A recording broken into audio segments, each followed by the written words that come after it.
Así que bueno, hermanos, el lugar donde Jesús despide a sus discípulos, porque estoy mencionando que él no era estacionario, me refiero que no estaba en un lugar específico como un templo o una sala de conferencias, una sinagoga, sino que él se encontraba en un lugar desértico, un lugar despoblado, donde inclusive se puede ver por el contexto, donde se hace la multiplicación del pan, que no hay donde conseguir alimentos. Así que él está fuera de las áreas donde las comodidades se pueden tocar literalmente.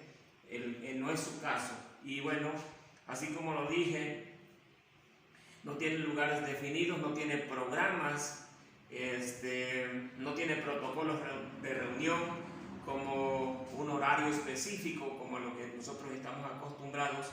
Y algo que halago mucho al Señor Jesús, que lo vemos de manera continua, Él no se ciñe, no se dejó dominar por las denominaciones. Él anunciaba la existencia de un reino que se podía ver, un reino que se podía tocar. Es algo tangible que nosotros debemos de retomar. Por esto es la idea de esta enseñanza, con todo el respeto que se merece el hombre de Dios, Juan, el que nosotros llamamos el bautizante. Él solamente podía decir: el reino de Dios se ha acercado. Pero el Señor Jesucristo mostraba cómo entrar, les enseñaba a ellos cómo aprobar para entrar a ese reino, y los ayudaba a entrar para que el reino de Dios no sea solamente lo que vimos en el texto anterior, no sea solamente palabrería, sino también sea demostración del poder de Dios, que es algo que le hace falta a nuestra iglesia todavía. La iglesia necesita mostrar a un Dios poderoso, así como lo hacía Jesús. Esta es una de las cosas que queda muy claro para mí respecto del Señor Jesucristo. Entre los propósitos, vino a mostrar al Padre cómo era en realidad y cuál era el propósito de Él para la humanidad. Pero no es lo único, el no ser estacionario, lo que nos enseña Mateo 14. Hay otra parte que nos va a enfocar la cámara en este momento. Es otra cosa que nos enseña, es compromiso a lo que Él hace. En Mateo 14:22 dice que Él hizo a sus discípulos entrar en la barca e ir delante de Él a la otra ribera. Nunca pierde la visión. Había predicado a más de 5,000 personas allí, porque solamente se contaban los hombres, por supuesto. Y no se queda en este punto. Él sabía que había otros miles más que deberían de escuchar el mensaje de Dios. O sea que no se quedaba en tuvimos éxito en este momento.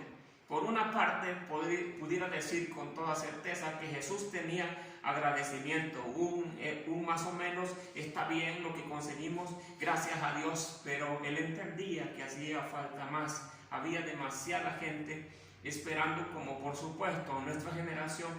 Está bien por los que ya creímos, está bien por las personas que fueron salvadas, pero hay muchas personas más que están esperando escuchar el mensaje, que los libere, que les traiga la paz, que pueda traerles esperanza, como debe de ser realmente el cristianismo. El cristianismo no debe de ser solamente palabrería, no debe ser una religión, algo en que creer, sino alguien en quien confiar, en quien podamos nosotros acotarnos como en cualquier tiempo difícil. Y esta es la razón por la que envía a sus discípulos a ir por delante a la otra ribera. Ni siquiera nosotros podemos ver que ni siquiera a sus discípulos les permitió que fueran estacionarios. Les enseñó en un sentido de urgencia por encima del cansancio, porque bueno, otra vez acotándonos al contexto, ellos han pasado prácticamente 3 días y si pudiera hacerles un poquito de más referencia, ellos vienen de una cruzada donde fueron enviados. Inclusive hay un evangelio que menciona que ni siquiera han tenido tiempo para comer pan, cuando ocurren todas estas cosas, pero sin embargo Él los envía porque hay todavía personas que deben de escuchar el mensaje de salvación. Pero hay otra cosa que aprendemos más en esta historia que vamos a enfocar aquí, o que vimos ya quizá, es que Jesús nos enseña que Él amaba y ama a las personas. Se quedó para despedir a las personas, a darles un trato directo, un trato especial. Las personas para Él no solamente eran estadísticas que asentar en la historia, eran almas que salvar. Pero ¿qué otra cosa más podemos ver en la historia que nos enseña? Es que Él hacía otra cosa y Él era práctico. Les enseñó que la unción no es una nota, sino una clara evidencia de que Dios es real, de que Dios es bueno, de que Dios es poderoso, de que Dios es justo, de que Dios es amoroso, es fiel y un montón de cosas más que Dios es. La unción no es una charola para presumir o fanfarronear, sino una facultad de parte de Dios para beneficiar a las gentes. Les enseñaba a predicar predicando, les enseñaba a valorar a las personas valorando a las personas. Así que los discípulos aprendieron literalmente. Y bueno, necesitamos nosotros ir tomando en cuenta cada una de estas cosas, y así en cada historia podría decirles que nos va a dar una enseñanza objetiva y literal. Pero hay una cosa más que nos enseña esta historia, y es la que vamos a ver en unos instantes más en la pantalla, que se llama espiritualidad y dependencia. En Mateo 14, 23 dice que Él despidió la multitud, y después que despide la multitud dice que Él sube al monte a orar aparte. Y cuando llegó la noche estaba allí solo. A pesar de que estaba agotado de enseñar, de sanar, porque hubo sanidad, de liberaciones muy posibles, despidió a más de 5,000 familias. No se olvidó que la relación más importante que se debe cuidar, no solamente todo predicador debe de cuidar esto, sino todo cristiano, es la relación que debemos de tener con Dios. No se sentía sobrado porque tenía la unción, sino que le servía la unción para estar conectado con el Padre Celestial. Colocó la comunión con Dios por encima inclusive del descanso. Pero estaba allí para protegerles. Y me vas a decir, ¿cómo es esto posible? Que cuando Él se aparta, por supuesto que sus discípulos están no solamente en la mente y en el corazón, porque Él está entrenando discípulos, está aprendiendo, enseñándoles en la práctica. No solo procuraba a los perdidos, sino que también cuidaba y protegía a sus discípulos.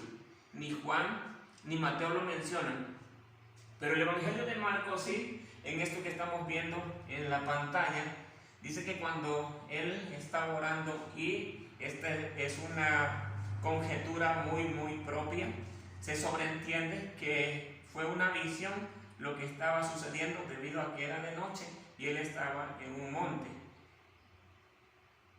Marcos 6:48 dice: y viéndoles remar con gran fatiga, uno se pregunta cómo es que pudo ver desde el lugar de donde se encontraba. Por supuesto era por una visión que él tuvo. Dice: porque el viento les era contrario. Cerca de la cuarta vigilia de la noche vino a ellos andando sobre el mar y quería adelantárseles. Este es un texto bastante importante para mí en lo que quiero mostrarles. Jesús estaba pendiente no solamente de las personas perdidas, sino de las personas que estaba formando. Antes de que Pedro pudiera ver el viento, antes que los discípulos pudieran ver el viento fuerte, Jesús lo vio primero. Recordemos que en la historia de Mateo 14 hay un momento en el que Pedro se da cuenta de que hay un fuerte viento y comenzó a hundirse, pero por eso menciono que antes de que Pedro viera el fuerte viento que lo hizo dudar, Jesús lo vio primero.